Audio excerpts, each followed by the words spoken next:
Hi everyone, now this video is all about unpicking what the AQA science syllabus is all about. So effectively I'm going to be giving you a course overview because I read lots of questions and read lots of comments, and it's shown to me that people aren't necessarily totally aware of what's going on. So I'm going to try and clear up that confusion now.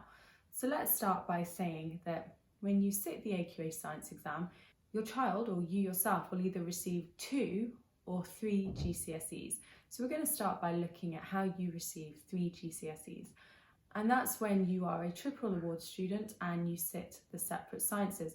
So that means you'll sit examinations in biology, physics and chemistry. That means in total you'll sit 6 exams. There's no coursework, and each science is broken down into 2 question papers, question paper 1 and question paper 2. Now, check the specification on the AQA website, and this will actually show you what it is that you'll need to learn, because the specification is effectively a list of points of things that your child or you as the student will have to cover and understand. Now, paper 1 effectively covers half of that content, and then a few weeks later your child or you will sit paper 2, and that covers the second half of the content. So you learn totally different material for each paper, and you won't be tested on material that's previously come up in paper 1 in paper 2. It's kept nice and separate, which is good because it means you don't have to know the whole syllabus in one go.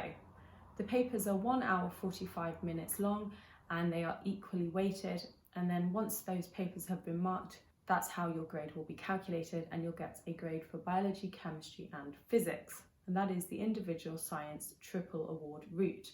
Now, one thing to be aware of is that your child or you yourself may be entered as either a higher tier student or a foundation tier student.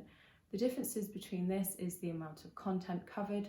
Higher tier students will cover more material, and therefore the maximum grade they can receive or you can receive is a grade 9. Foundation tier students will cover slightly less material. It's questioned in a slightly easier way, or at least that's the thought behind it, and therefore the maximum available grade is a grade 5. Notice that the new 9-to-1 syllabus places a greater emphasis on practical procedures, so there's a list of required practicals, for example, as well as data analysis and being able to draw graphs, so do make sure you haven't ignored that when preparing for the exam. Don't forget that you can go and watch my all-in-one revision videos here on YouTube, and in those videos I go through each specification point by point. But what about if your child is a combined science student? They are studying what's known as AQA trilogy. They are double award students. Now this is confusing because they have lots of different names for the same thing, but effectively what these all mean is that you or your child is studying for 2 GCSEs, which therefore means there will be less content compared with the people studying for 3. Now, in terms of how your child or you will be examined, again there are 2 papers. They're shorter than the papers being set for the triple award students. These papers are 1 hour 15 minutes long, there's 2 of them, and just like the triple award students, your course is broken down. So for biology, half the content will be examined in paper 1, the second half of the content will be examined in paper 2. The same is true for chemistry and physics. Your papers, as with the triple award students, will be broken down into some multiple choice, some structured questions, some short answer questions, data analysis, etc.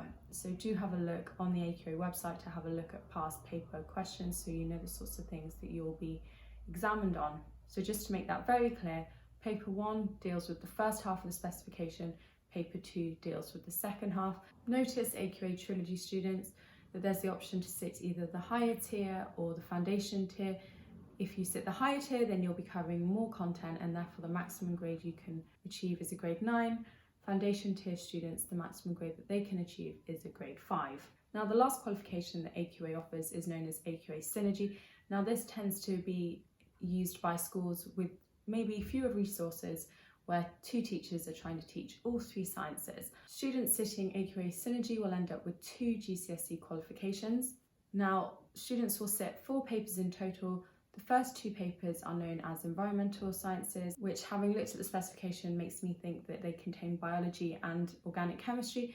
The second 2 papers deal with the physical sciences, which will obviously be the maths side of chemistry and physics itself. So just so that you're aware, in this situation you're going to sit 4 papers, and each paper is 1 hour and 45 minutes long. And remember everyone, Make sure you contact your child's school or ask your teachers if you are the student in question to clear up any misunderstandings, because we don't want your child or you preparing for exams that you're not going to be sitting, and you don't want to be learning any extra information or missing chunks of the syllabus because you don't fully know what's going on. But I really hope this video has helped clear up some of the confusion.